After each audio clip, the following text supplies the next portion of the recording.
Hello, ഞാൻ doctor Arun Babu ജോസഫാണ്. KIMS അൽ ഷിഫ ഹോസ്പിറ്റലിൽ consultant neuro surgeon. ഇന്ന് ഞാൻ പറയാൻ പോകുന്നത് ബ്രെയിൻ ട്യൂമേഴ്സിനെ കുറിച്ചാണ്. നമുക്കെല്ലാവർക്കും വളരെ കോമൺ ആയിട്ട് വരുന്ന ഒരു സിംറ്റമാണ് ഹെഡ് ഏക്ക്. അപ്പം ഈ തലവേദന എന്ന് പറഞ്ഞ സാധനം വളരെ കോമൺ ആണ്. അതിന് പല കാരണങ്ങളുണ്ടാവും. മൈഗ്രെയിന്, സൈനസൈറ്റിസ്, പല്ല് ഇൻഫെക്ഷന്, ചെവിയിൽ ഇൻഫെക്ഷൻ, അങ്ങനെ പല കാരണങ്ങളും കൊണ്ട് തലവേദന ഉണ്ടാവും. ബ്രെയിൻ ട്യൂമേഴ്സിൻ്റെ തലവേദന എന്ന് വെച്ചാൽ കുറച്ചുകൂടെ ഒരു വ്യത്യാസപ്പെട്ടൊരു തലവേദനയാണ്. സാധാരണ അത് വരുന്നത് ഏർലി മോർണിംഗ് ഹെഡ് ഏക്ക് എന്ന് പറയും. അതാണ് അതിൻ്റെ ക്ലാസിക്കലായിട്ട് നമ്മൾ പറയുന്നത്. അല്ലാണ്ട് തന്നെ അല്ലാത്ത രീതിയിലൊക്കെ തലവേദന ഉണ്ടാകും. പക്ഷേ ക്ലാസിക്കലായിട്ട് പറയുന്നത് നമ്മൾ എണീറ്റ ഉടനെ നമുക്ക് ഉണ്ടാകാവുന്ന തലവേദന, അങ്ങനെയാണ് അതിന് ക്ലാസിക്കലായിട്ട് ഇതിൽ ബ്രെയിൻ ട്യൂമേഴ്സ് എന്ന് പറഞ്ഞ തലവേദന വരുന്നത്. അതിൻ്റെ കൂടെ തന്നെ നമുക്ക് ഛർദി ഉണ്ടാകും. ഈ ഛർദി എന്ന് പറഞ്ഞാൽ വലിയ ഓക്കാനൊന്നും ഇല്ലാത്ത രീതിയിൽ നമുക്ക് അങ്ങ് ഛർദി ആ കൂട്ടത്തിൽ ഉണ്ടാകും. പിന്നെ നമുക്ക് നേരത്തെ മുതലേ ഉണ്ടായിരിക്കുന്ന തലവേദനയുണ്ട്. അതിൽ നിന്നും കുറച്ച് വ്യത്യാസപ്പെട്ട് വരുന്ന ഒരു തലവേദനയാണ്. അതിൻ്റെ ഒരു ക്യാരക്ടർ ചേഞ്ച് വരുന്ന ഒരു ഹെഡ് ഏക്ക് ആണെങ്കിൽ അത് കുറച്ച് നമ്മൾ ഗൗരവമായിട്ട് എടുക്കണം. അത് ചിലപ്പം ബ്രെയിൻ ട്യൂമറിൻ്റെ ഹെഡ് ഏക്ക് ആവാം. ഈ തലവേദനയുടെ കൂടെ തന്നെ വേറെ കുറച്ച് സിംറ്റംസ് വന്നിട്ടുണ്ടെങ്കിൽ അത് ബ്രെയിൻ ട്യൂമറിൻ്റെ ആവാനുള്ള സാധ്യതകൾ എന്നുള്ള രീതിയിൽ നമ്മളത് കുറച്ചുകൂടെ ഗൗരവമായിട്ട് എടുക്കണം. അതിൻ്റെ കൂടെ തന്നെ നമുക്ക് അപസ്മാരം പോലെ എന്തെങ്കിലും ഉണ്ടാവുകയാണെങ്കിൽ അത് വളരെ നമ്മൾ ഗൗരവമായിട്ട് എടുക്കണം. മുമ്പ് ഒരിക്കലും അപസ്മാരം ഉണ്ടാവാത്ത ഒരാൾക്ക് പെട്ടെന്ന് തലവേദന, ഛർദി, അതിൻ്റെ കൂടെ അപസ്മാരം കൂടെ വന്നിട്ടുണ്ടെങ്കിൽ അത് വളരെ നമ്മൾ ഗൗരവമായിട്ട് എടുക്കണം. നമ്മൾ ബ്രെയിൻ ട്യൂമർ ഇല്ലയെന്ന് നമ്മൾ ഉറപ്പ് വരുത്തണം. ആ കൂട്ടത്തിൽ തന്നെ ബ്രെയിൻ ട്യൂമർ എവിടെയാണോ ഇരിക്കുന്നത് അതനുസരിച്ച് നമുക്ക് പല സിംറ്റംസും ഉണ്ടാവാം. ഇപ്പം ചിലപ്പോൾ നമുക്ക് കാഴ്ചയ്ക്ക് ബുദ്ധിമുട്ടുണ്ടാവാം, അല്ലെങ്കിൽ ശരിക്കും മണം കിട്ടാണ്ട് വരാം, നമ്മുടെ പേഴ്സണാലിറ്റിക്ക് ചേഞ്ചസ് വരാം, ഓർമ്മക്കുറവ് വരാം, അല്ലെങ്കിൽ നമുക്ക് കൈയും കാലിനും ബലക്കുറവ് പോലെ വരാം, സംസാരശേഷിക്ക് കുറച്ച് സംസാരത്തിന് ബുദ്ധിമുട്ടുകളൊക്കെ ഉണ്ടാകും, ശരിക്കും പേരുകളൊക്കെ കിട്ടാണ്ട് വരിക, അങ്ങനത്തെ പ്രശ്നങ്ങളൊക്കെ വരിക, അല്ലെങ്കിൽ നമുക്ക് കേൾവിക്ക് കുറവ് വരിക, അല്ലെങ്കിൽ ബാലൻസ് ശരിക്കും കിട്ടാണ്ട് വരിക. അങ്ങനെ ഈ തലവേദനയുടെ കൂടെ ഇങ്ങനത്തെ സിംറ്റംസും കൂടെ വന്നിട്ടുണ്ടെങ്കിൽ അത് നമ്മൾ വളരെ ഗൗരവമായിട്ട് എടുക്കണം. അത് ചിലപ്പം ബ്രെയിൻ ട്യൂമറിൻ്റെ ലക്ഷണങ്ങളാവാം. മനസ്സിലായത്? ഇത് എന്തുകൊണ്ട് ബ്രെയിൻ ട്യൂമർ വരുമെന്ന് ചോദിച്ചാൽ അതിന് പ്രത്യേകിച്ച് കാരണമൊന്നുമില്ല. നമുക്ക് എന്തുകൊണ്ട് അതൊന്നും നമുക്കങ്ങനെ പിൻ പോയിൻ്റ് ഒന്നും നമുക്കങ്ങനെ ചെയ്യാൻ പറ്റില്ല. ചെറുപ്പത്തിൽ ചിലപ്പോൾ റേഡിയേഷനൊക്കെ കൊണ്ടിട്ടുള്ള ആൾക്കാർക്ക് ചിലപ്പം അത് കുറേ പ്രായമൊക്കെ ആകുമ്പോഴത്തേനും ബ്രെയിൻ ട്യൂമേഴ്സൊക്കെ വരാനുള്ള ചാൻസസ് ഒക്കെ ഉണ്ട്. പക്ഷേ അതുകൂടാണ്ട് ഈ ചില പാരമ്പര്യമായിട്ട് ചില അസുഖങ്ങൾ, ഫോർ എക്സാമ്പിൾ ഉദാഹരണത്തിന് ന്യൂറോ ഫൈബ്രോമാറ്റോസിസ്, വോൺ ഹിപ്പൽ-ലിൻഡോ സിൻഡ്രോം, അങ്ങനത്തെ കുറേ അസുഖങ്ങൾക്കൊക്കെ ചിലപ്പം ഒരു ബ്രെയിൻ ട്യൂമറുമായിട്ടൊരു ചെറിയ റിലേഷൻ ഉണ്ട്. പക്ഷെ അതല്ലാണ്ട് എന്തുകൊണ്ട് വരണമെന്ന് ചോദിച്ചാൽ പ്രത്യേകിച്ച് അതിന് കാരണം നമുക്കങ്ങനെ പറയാനില്ല.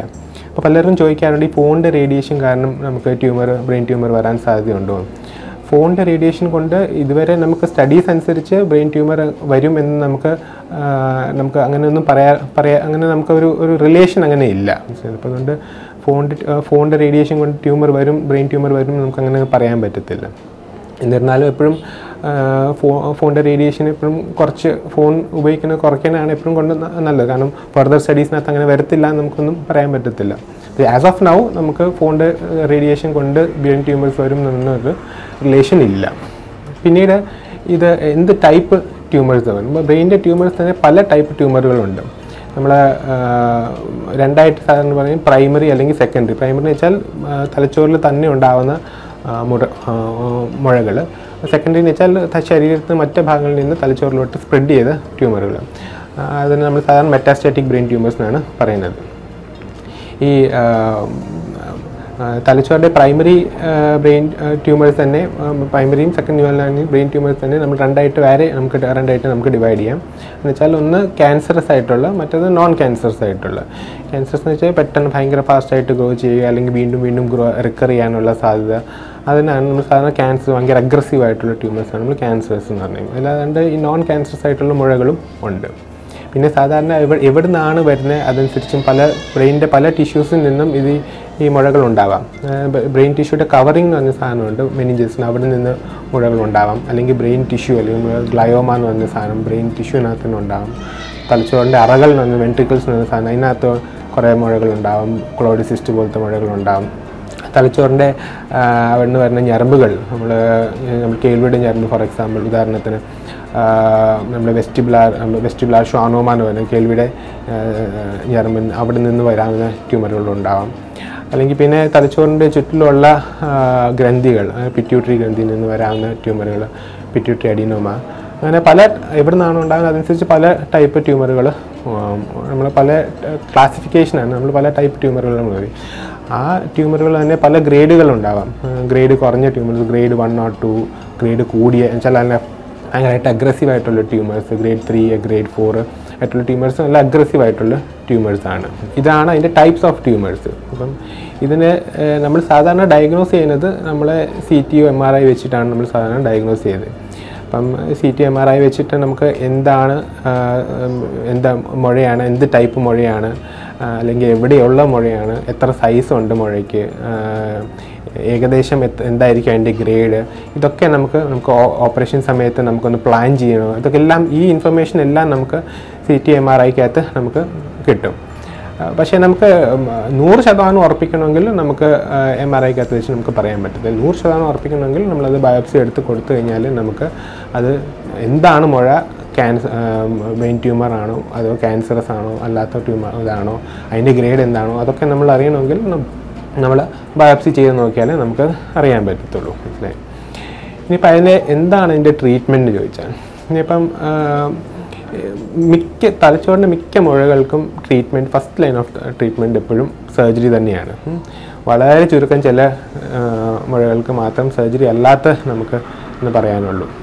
അപ്പോൾ മിക്ക ട്യൂമറുകൾക്ക് സർജറി തന്നെയാണ് ഫസ്റ്റ് ലൈൻ ഓഫ് ട്രീറ്റ്മെൻറ്റ് പറയുന്നത്. ഇപ്പോൾ പണ്ടത്തെ കാലത്തൊക്കെ നമ്മൾ പറയാറുണ്ട് ഈ ബ്രെയിൻ ട്യൂമർ വന്നു കഴിഞ്ഞാൽ പിന്നെ ഓപ്പറേഷൻ കഴിഞ്ഞ് പേഷ്യൻ്റ് കിടപ്പായി പോകും, പിന്നെ എന്തെങ്കിലുമൊക്കെ പ്രശ്നങ്ങളുണ്ടാകും, കൈക്കും കാലും ബലക്കുറവുണ്ടാകും, അല്ലെങ്കിൽ സംസാരശേഷി നഷ്ടപ്പെടുക, കാഴ്ച പോവുക, അങ്ങനെ പല പ്രശ്നങ്ങൾ ഉണ്ടാകും. ബ്രെയിൻ ട്യൂമർ ഒരു മേജർ സർജറി തന്നെയാണ്. പക്ഷേ നമ്മൾ പണ്ടത്തെ കാലത്ത് വെച്ച് നമ്മൾ അപേക്ഷിച്ച് നോക്കുകയാണെങ്കിൽ ഇപ്പം കുറേ അഡ്വാൻസ്മെൻറ്റ്സ് ഉണ്ടായിട്ടുണ്ട്. ഇപ്പം നമുക്ക് കുറേ ഉപകരണങ്ങൾ നമുക്ക് വന്നിട്ടുണ്ട്, കുറേ ടെക്നോളജി നമുക്ക് കൂടി വന്നിട്ടുണ്ട്. അത് വെച്ച് നമുക്ക് വളരെ സേഫായിട്ട് നമുക്ക് ഈ ട്യൂമറുകളൊക്കെ നമുക്ക് എടുക്കാൻ സാധിക്കും. പണ്ടത്തെ പോലെ അത്രയ്ക്ക് മോശം റിസൾട്ട്സ് ഒന്നുമല്ല നമുക്കിപ്പം സർജറി ചെയ്ത് കഴിയുമ്പോഴത്തേനും നമുക്ക് കിട്ടുന്നത്. ഇതിനകത്ത് പ്രത്യേകം നമുക്ക് എടുത്ത് പറയാനുള്ളത്, നമുക്ക് ഇപ്പം എല്ലായിടത്തും കീ ഹോൾ സർജറി എന്നൊക്കെ നമ്മൾ പറയാറുണ്ട്. ബ്രെയിൻ ട്യൂമറിലും ഇതുപോലെ കീ ഹോൾ സർജറിക്ക് കുറേ ഓപ്ഷൻസ് ഉണ്ട്.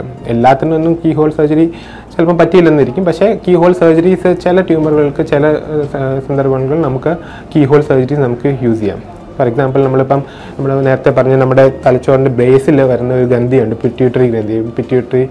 അവിടെ നിന്ന് വരുന്ന ട്യൂമർ, ഇപ്പോൾ പിറ്റ്യൂട്ടറി അഡിനോമ, അല്ലെങ്കിൽ ബേസ് ഓഫ് സ്കൾസിൽ നിന്ന് വരുന്ന ട്യൂമറുകൾ, സ്കല്ലിൻ്റെ തലച്ചോറിൻ്റെ ബേസിൽ നിന്ന് വരുന്ന ട്യൂമറുകൾ, അതൊക്കെ നമുക്ക് മൂക്ക് വഴി നമുക്ക് എൻഡോസ്കോപ്പ് വഴി നമുക്ക് എടുക്കാനുള്ള ഓപ്ഷനുണ്ട്. പണ്ട് നമ്മൾ വലിയ തലയോട്ടിക്ക് തുറന്ന് തലച്ചോറൊക്കെ മാറ്റി ചെയ്തുകൊണ്ടിരുന്ന ഓപ്പറേഷനാണ്. ഇപ്പം നമുക്ക് മൂക്ക് വഴി തന്നെ എൻഡോസ്കോപ്പ് വഴി നമുക്കത് നീക്കം ചെയ്യാനുള്ള ഇത്. അപ്പം പുറത്ത് മുറിവൊന്നും വരില്ല. അതുകൂടാണ്ട് നമ്മൾ ഈ മൂക്ക് വഴി നമ്മൾ പോകുമ്പോഴത്തേനും നമ്മൾ ആദ്യമേ കാണുന്നത് നേരെ ട്യൂമറായിരിക്കും. അപ്പം ട്യൂമർ കഴിഞ്ഞിട്ടായിരിക്കും നമ്മൾ ബ്രെയിൻ ടിഷ്യൂ ഒക്കെ കാണുന്നത്. അപ്പം നമുക്ക് ബ്രെയിനിന് ഒത്തിരി നമ്മൾ റിട്രാക്ട് ഒന്നും ചെയ്യേണ്ട ആവശ്യമില്ല, ബ്രെയിനിന് ഒത്തിരി ഡാമേജ് ഒന്നും വരാണ്ട് സേഫായിട്ട് നമുക്ക് എടുക്കാൻ വേണ്ടി ചെയ്യാനുള്ള ഓപ്ഷനുണ്ട്. അതാണ് നമുക്കൊരു എൻഡോസ്കോപ്പ്. അതുകൂടാണ്ട് തലച്ചോറിൻ്റെ അറകൾ, വെൻട്രിക്കിൾസ് എന്ന സാധനം, ഇതിനകത്ത് ചില മുഴകൾ, ഇപ്പം കൊളോയിഡ് സിസ്റ്റം എന്ന് പറഞ്ഞ മുഴകൾ, അതും നമുക്ക് എൻഡോസ്കോപ്പ് വഴി ചെയ്യാനുള്ള ഓപ്ഷനുണ്ട്. അതുകൂടാണ്ട് നമുക്ക് ഇപ്പം ഒരു ന്യൂറോ നാവിഗേഷൻ, നമ്മൾ കാറിലൊക്കെ നമ്മൾ പോകുമ്പോഴത്തേക്കും നമ്മൾ GPS നമ്മൾ ഉപയോഗിക്കുമല്ലോ, അതേപോലെ സാധനം തന്നെയാണ് നമ്മൾ ഒരു ന്യൂറോ നാവിഗേഷൻ. നമ്മൾ ഓപ്പറേഷൻ്റെ സമയത്ത് നമുക്ക് നമ്മൾ ട്യൂമറിൻ്റെ ഏത് ഭാഗത്താണ്, തലച്ചോറിൻ്റെ ഏത് ഭാഗത്താണ്, എത്ര മുഴയുടെ എത്ര ഭാഗം നമ്മൾ എടുത്തിട്ടുണ്ട്, എത്ര ഭാഗം ബാക്കിയുണ്ട് എന്നെല്ലാം നമുക്ക് വളരെ കൃത്യമായിട്ട് നമുക്ക് ഈ ന്യൂറോ നാവിഗേഷൻ വെച്ച് അറിയാൻ പറ്റും. അതേപോലെ തന്നെ ഒരു അഡ്വാൻറ്റേജ് ന്യൂറോ നാവിഗേഷൻ വെച്ചാൽ നമുക്ക് ഇൻസിഷൻ്റെ സൈസ്, മുറിവിൻ്റെ സൈസ് നമുക്ക് വളരെ കുറയ്ക്കാൻ പറ്റും. നമുക്ക് മുഴയുള്ള അത്രയും ഭാഗം മാത്രം നമുക്ക് ഇൻസിഷൻ എടുക്കാവുന്ന രീതിയിൽ നമുക്ക് മിനിമലി ഇൻവേസീവ് സർജറിനെ കുറിച്ച് നമ്മൾ സംസാരിച്ചു. ഇത് കൂടാതെ നമുക്ക് ഇഷ്ടംപോലെ അഡ്വാൻസ് ടെക്നോളജി ഉണ്ട്. നമുക്ക് വളരെ സേഫായിട്ട് നമുക്ക് ട്യൂമർ എടുക്കാൻ വേണ്ടിയുള്ള കുറേ ടെക്നോളജിക്കൽ അഡ്വാൻസ്മെൻറ്റ്സ് ആയിട്ട് ഇപ്പം ഉണ്ട്. നമ്മൾ നേരത്തെ പറഞ്ഞ പോലെ ബ്രെയിൻ ട്യൂമേഴ്സ് 2 ടൈപ്പ് ആണല്ലോ പറഞ്ഞത്. നമ്മൾ ക്യാൻസർ അല്ലാത്ത മുഴകളും ക്യാൻസർ ആയിട്ടുള്ള മുഴകളാണല്ലോ പറഞ്ഞത്. ക്യാൻസർ അല്ലാത്ത മുഴകളിൽ നമ്മുടെ സർജറിയുടെ എയിം എന്ന് വെച്ചാൽ കംപ്ലീറ്റ് ആയിട്ട് അത് റിമൂവ് ചെയ്യാൻ നോക്കാനാണ് ബേസിക്കലി നമ്മുടെ സർജറിയുടെ എയിം. അങ്ങനെ ചെയ്ത് കഴിഞ്ഞാൽ ട്യൂമർ വീണ്ടും വരാനുള്ള സാധ്യതകൾ വളരെ മിനിമലാണ്.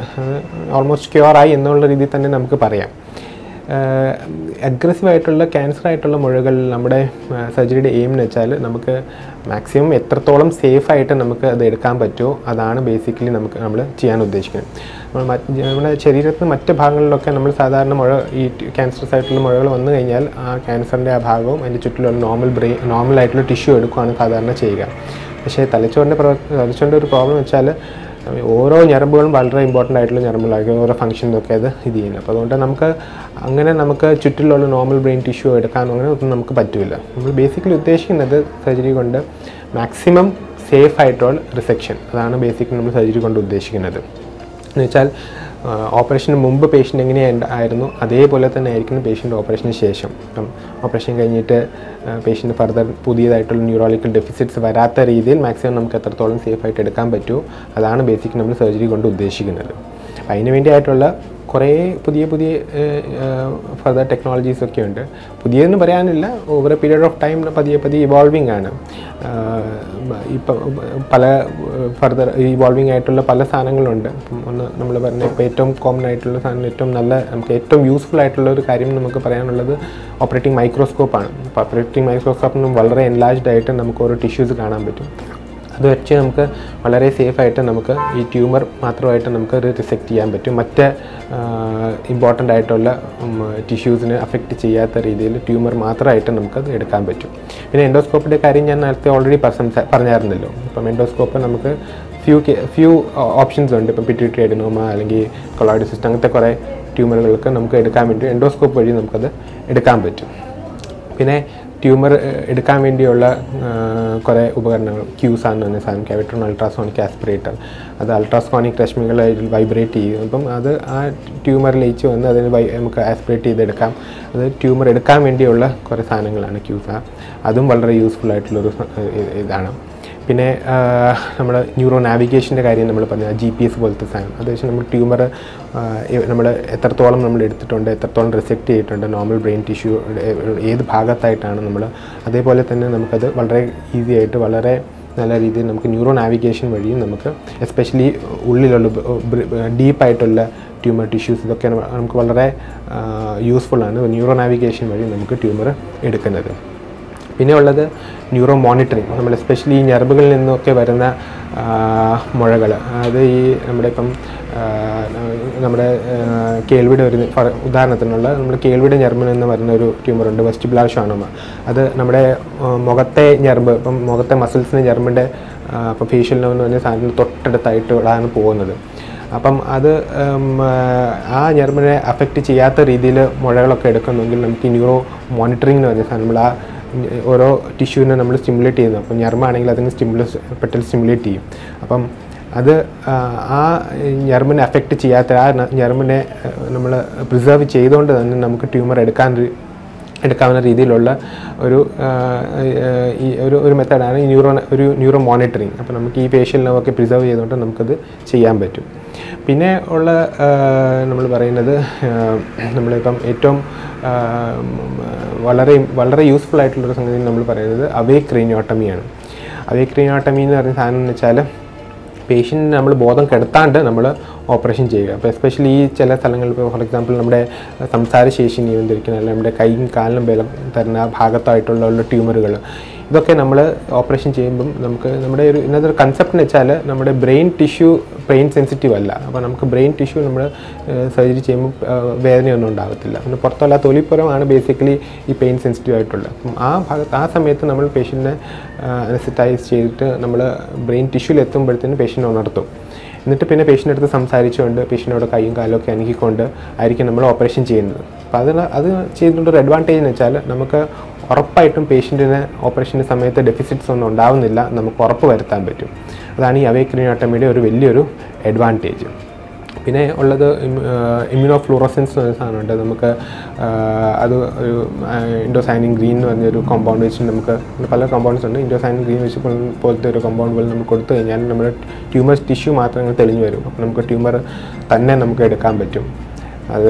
അതുപോലത്തെ ഇതാണ്. പിന്നെ നമുക്ക് വളരെ ചെറിയ മുഴകളൊക്കെ നമുക്ക് ഈവൻ ഓപ്പറേഷൻ ഇല്ലാണ്ട് നമുക്ക് ഗാമാ നൈഫ്, സ്റ്റീരിയോടാറ്റിക് റേഡിയോ തെറാപ്പി എന്നൊക്കെ വെച്ച് നമുക്ക് കരിച്ച് കളയാനുള്ള ഓപ്ഷൻസ് ഉണ്ട്. അങ്ങനെ പല അഡ്വാൻസ്മെൻറ്റ്സ് ഉണ്ട്. നമുക്ക് വളരെ സേഫായിട്ട് പേഷ്യൻറ്റിൻ്റെ ഓപ്പറേഷൻ കഴിഞ്ഞിട്ട് ഡെഫിസിറ്റ്സ് ഒന്നും വരാത്ത രീതിയിൽ നമുക്ക് എടുക്കാവുന്ന രീതിയിലുള്ള പല അഡ്വാൻസ്മെൻറ്റ്സ് ഇപ്പം ബ്രെയിൻ സർജറിയിൽ വന്നിട്ടുണ്ട്. അപ്പം പണ്ട് നമ്മൾ വിചാരിച്ചതുപോലെ ഓപ്പറേഷൻ കഴിഞ്ഞ് കഴിഞ്ഞാൽ രോഗി കിടപ്പായിപ്പം അങ്ങനത്തെ ഒരു ഇതല്ല യൂഷ്വലി ഇപ്പോഴത്തെ ഇത് വെച്ച്. ഓപ്പറേഷൻ കഴിഞ്ഞ് കഴിയുമ്പോഴത്തേനും നമ്മൾ സാധാരണ ഇത് ബയോപ്സിക്ക് അങ്ങ് വിടും. ബയോപ്സി വിട്ട് കഴിയുമ്പോഴത്തേനും ആയിരിക്കും നമുക്ക് എക്സാക്ട്ലി എന്താണ് 100% അറിയാൻ പറ്റുന്നത്. എന്ത് മുഴയാണ്, എന്ത് ക്യാൻസറാണ്, എന്ത് ഗ്രേഡാണ്. അതനുസരിച്ചായിരിക്കും ഫർദർ പേഷ്യൻറ്റിന് റേഡിയോ തെറാപ്പി വേണോ, കീമോതെറാപ്പി വേണോ എന്നൊക്കെ നമ്മൾ ഡിസൈഡ് ചെയ്യുന്നത്. അവസാനമായിട്ട് എനിക്ക് മെയിനായിട്ട് പറയാനുള്ളത് ഇതാണ്. പണ്ടത്തെ കാലത്തെ പോലെ നമ്മൾ ഇപ്പം അങ്ങനെ പേടിക്കേണ്ട ആവശ്യമില്ല. ഇപ്പം വളരെ സേഫായിട്ട് നമുക്ക് ബ്രെയിൻ ട്യൂമർ സർജറി ചെയ്യാവുന്ന ഓപ്ഷൻസ് ഉണ്ട് ഇന്നത്തെ ഈ പറഞ്ഞ മെഡിക്കൽ അഡ്വാൻസ്മെൻറ്റ്സ് കൊണ്ട്. Thank you.